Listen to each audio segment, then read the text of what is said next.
y'all, my name is Jasmine Jones. I'm a licensed clinical social worker, and you are now watching Black Girl, a Therapist in the Wild.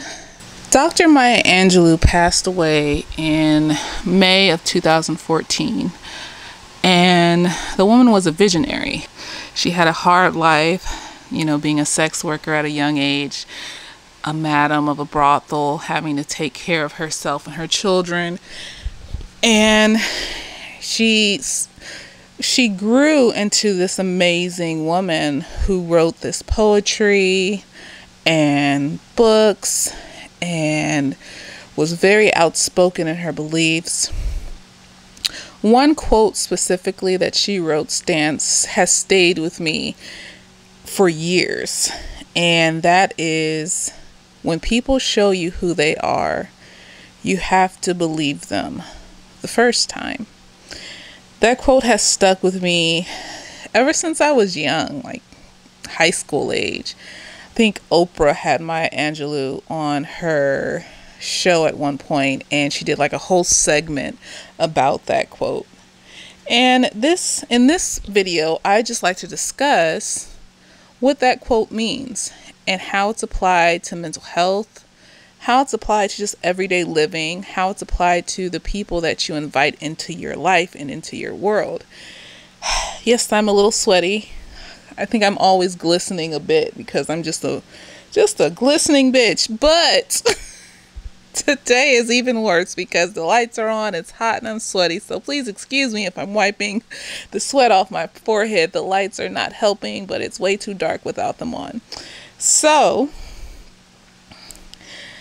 I feel like Maya Angelou had to learn this lesson over and over again, living the life that she lived, being a sex worker, having to deal with toxic people, having to deal with manipulative and hurtful people over and over and over again. Eventually, you're going to have to believe that this person is just the way they are, and it has nothing to do with you at some point. And that's what that saying means. When people show you a pattern of behavior, you have to believe that pattern that they're showing you and not try to sugarcoat it, be in denial about it, or blame yourself for things that they're deciding to do. Because at the end of the day, even if you did do something to anger somebody, it's still their choice of how they choose to respond to that anger. So think of it this way. The kid that gets bullied in school, cat hair all over my face. The kid that gets bullied in school, and instead of doing like some kids do, which is go talk to a teacher, go talk to a counselor, talk to their parents, reach out to somebody that has shown you consistent support, they may come back and shoot up the school. Not saying that is the only reason why, but that is what a lot of school shooters have said their reasoning was, because they were bullied and people were mean to them and they couldn't stand it anymore. And it's like, at some point you have to say, okay, am I going to decide to make the choice to make this bullying situation even worse? Or am I going to try my best to gather people around me that support me and care for me? And like I said, it's not your responsibility how somebody chooses to deal with their anger, regardless of if you did something to them or not. So it's never your fault if they choose to deal with their anger in a way that makes the situation completely worse, or is hurtful, or is cruel. So an example that made me think of this week was, as you can see, I got my hair done. I needed it. I needed it away and up. The summer is hot, and I'm tired of washing it and deep conditioning it and combing it out every week. So, I did it, and I wore a mask the whole time. So hopefully you guys don't come for me. But if you do, you know what? I'm doing the best that I can. I think we all are. So anyways, I got my hair done this week, and I was supposed to get it done by this other braider. And this other braider consistently was showing me that she didn't want to braid my hair. But I was in denial about it. So originally, when I was going to Greece in April, if you haven't seen my past vlogs about that and the despair that I felt in April when I was making those vlogs, go back and check them out. I was supposed to get my hair done. And I was going to go to her because she knows how to braid knotless braids. And I wanted the knotless passion twists. So these are passion twists. They're twists, but they're knotless. So how you start the braid off is it's kind of like you tie a knot almost to start the braid off, but she knows how to do it without tying a knot. And the reason I wanted that was because a lot of gunk builds up and I often can't get the gunk out no matter. I've tried the oils, the water, slowly taking my time to comb it out, and it usually pulls out a good chunk of hair in the back. And then last year I got a chunk of hair pulled out in the front. So I was like, I want to go with the knotless braids. COVID happens and she reschedules everybody to the summer. Cancel my trip. I got a refund. Everything was like copacetic.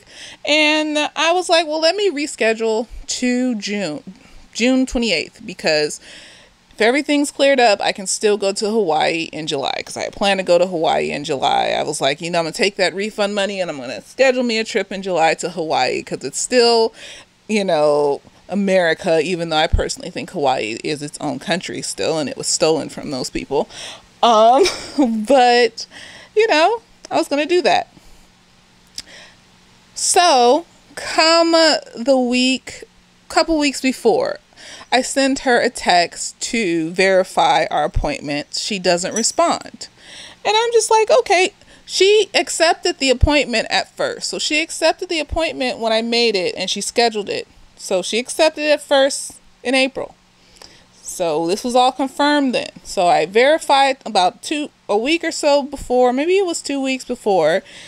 Didn't respond, but I was like, it's okay, I'm just going to wait and things like that. So the weekend comes where I'm supposed to get my hair done. And then she verifies. She verifies the Friday of. I texted her again to verify because my hair appointment was on Sunday. And she verifies. And then come Sunday, she cancels and says that she has no one to babysit her son. And so I'm thinking, okay, I'm a nice person. And I automatically like to go towards, maybe, see the best in people, So I'm like, okay, so we reschedule for the following Wednesday. And she reschedules and everything's great. And so, get this, I live, let's say 45 minutes from her. Because I don't want to say exactly where I'm at. Well, I think I've said it before. I'm in Long Beach. So she lives in Glendale. So I live about 45 minutes from her. So we verify for Wednesday. We reschedule and verify for Wednesday. And then I should have thought something was fishy when I didn't hear back from her at the first verification. I should have thought something was fishy when she verified the week after and then canceled the day of. But I want to see the best in people. I drive all the way to Glendale, and to the address she tells me to go to, she's not there. I'm calling, I'm texting, I'm DMing. I sit there for at least 15 minutes and wait. The place is empty.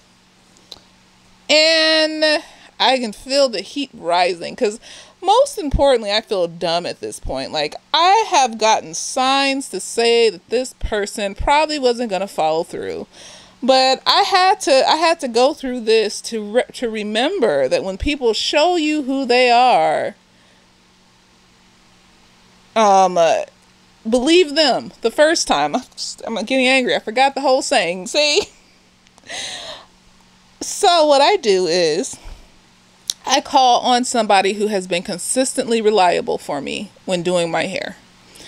And I call them and they have an appointment the next day. They say, yeah, you can come at 7 a.m. This took most of the day to do, so I'm happy to come at 7 a.m. instead of coming later in the afternoon and leaving at night. And, I get my hair done.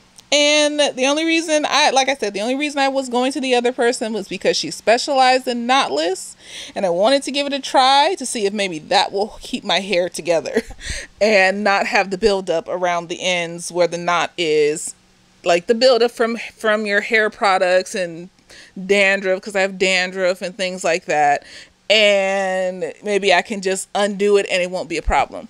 So that's the only reason I was going to her. So this was not a slight to my normal hair braider. This was not anything like that. It's just she specialized in it, and I wasn't sure if my normal hair braider did.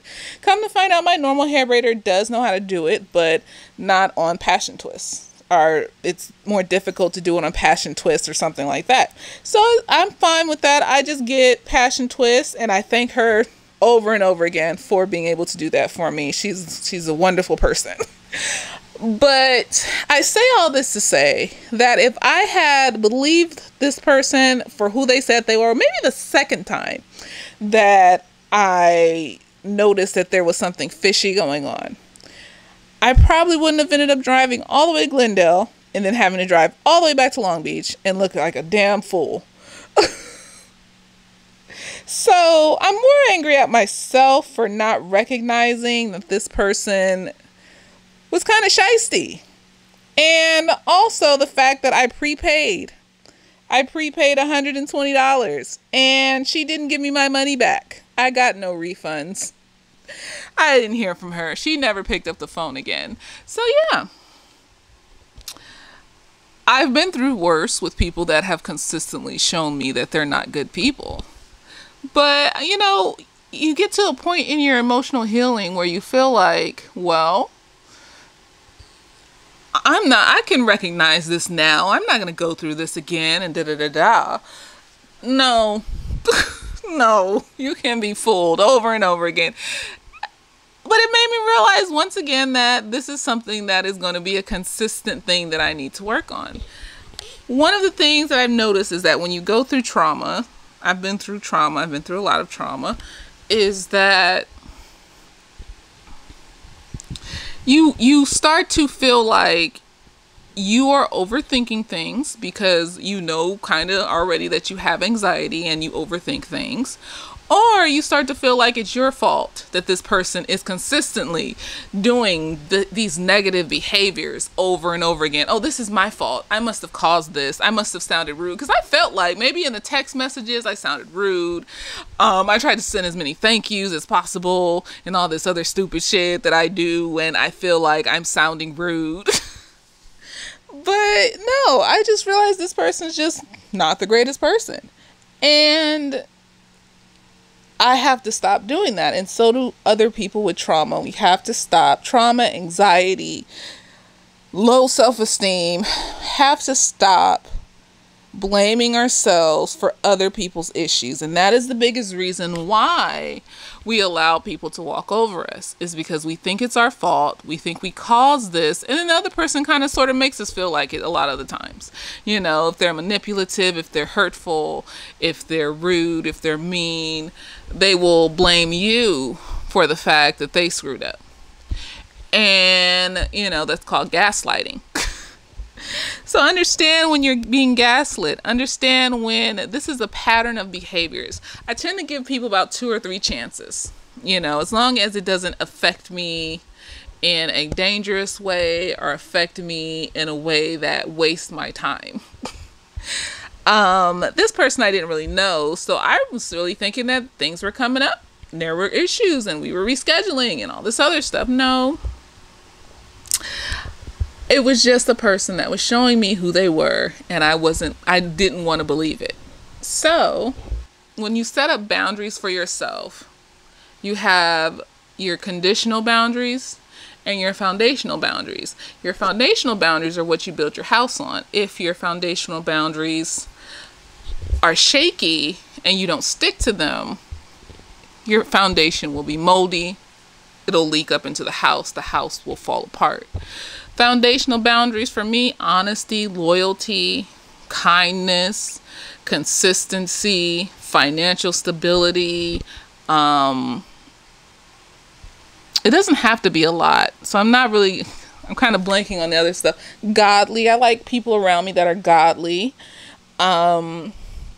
Conditional boundaries could be things like, oh, I don't know, what is a conditional boundary? They chew with their mouth open, but they're a really nice person. And it's like, oh, this shit is so annoying. And you've told them, but sometimes they forget that they do it. But they're really nice people, and they're consistent, and they're kind, and they're loyal, and they're good listeners, and they're godly, and they're all these things. But they chew with their fucking mouth open, and it's really annoying. But you just get past it because it's not a deal breaker. It's not. So those are conditional boundaries, you know. Or let's say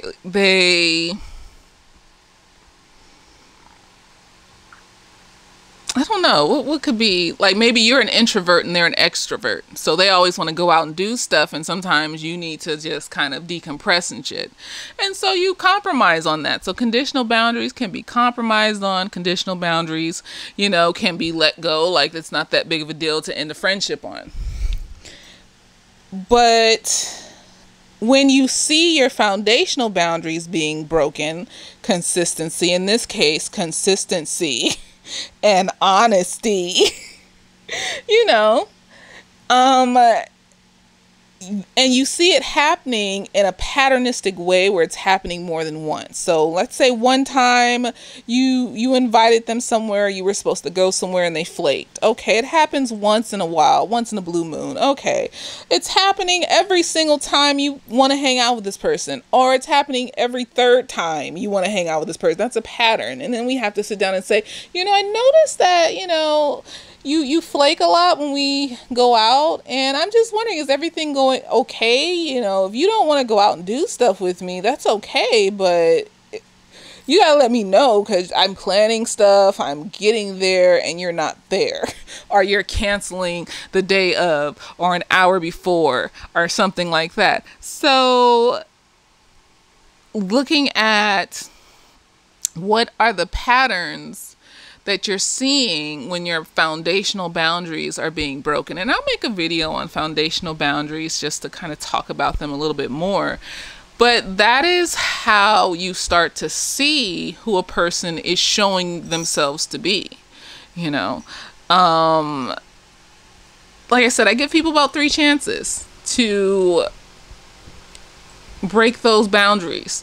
And I talk to them each time. I try to. This is the goal that I have. Is to be like, oh, I noticed that when such and such happened, that, you know, how can we make this work out? That's the first time. But I'm pulling myself back emotionally the more I see it. So the second time it happens, I'm pulling myself back even more emotionally. And then by the third time, I'm just kind of like, you know what? I'm okay, you know. And there are some foundational boundaries where you give no chances. Like if they sock you in the face, you know, they're very cruel or violent, you know. If you're dating someone and they cheat on you, that's a deal breaker for me. I'm not giving you more chances to cheat on. I don't know. I'm not that type of person. I don't know. Maybe one day when I'm older, I've heard 4-year-olds say this, like, oh, you're just young, and, you know, forgiveness, and why does forgiveness mean I have to stay with this person? I can forgive you from a distance and live my life and you live yours, whatever. But anyways, when somebody shows you who they are, please believe them the first time. Even something as simple as a hairstylist, all the way up to a love interest, a family member, you know. Family members, you just learn how to treat them. Some people, you know who they are and you just learn how to treat them because you can't necessarily distance yourself from them, or you don't want to. They're a parent or something like that, and you're not emotionally set up to just, I'm going to dip on my mom because she's a narcissist. You know, so you just kind of learn how to treat them. You learn the ins and outs. You set up boundaries to where if they do something you don't like, you take breaks and you say, you know, I asked you not to talk to me like that, and you continue to talk to me like that. So I'm hanging up the phone now, and maybe I'll call you in a week or something when things have cooled off. And you do it every single time until they learn that you're not going to talk to them when they're talking to you like that.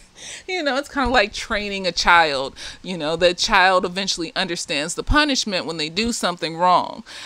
Or, you know, if it's someone that you feel like you need to let go of, regardless of who it is, let them go. Even a family member. You know, if you feel like you are strong enough to boot that person out your life, don't shame yourself, you know, but first and foremost, you cannot be in denial about who these people are. If they're negative, if they're manipulative, if they're abusive, if they're liars or they're cheats or something like that, that just totally disrupts your life. Understand your boundaries and stick to them, because when you don't stick to them, that's how you end up being manipulated and hurt over and over and over again. You know, it doesn't matter what you did or if you did anything to the person, if they're going to respond in a cruel or hurtful way.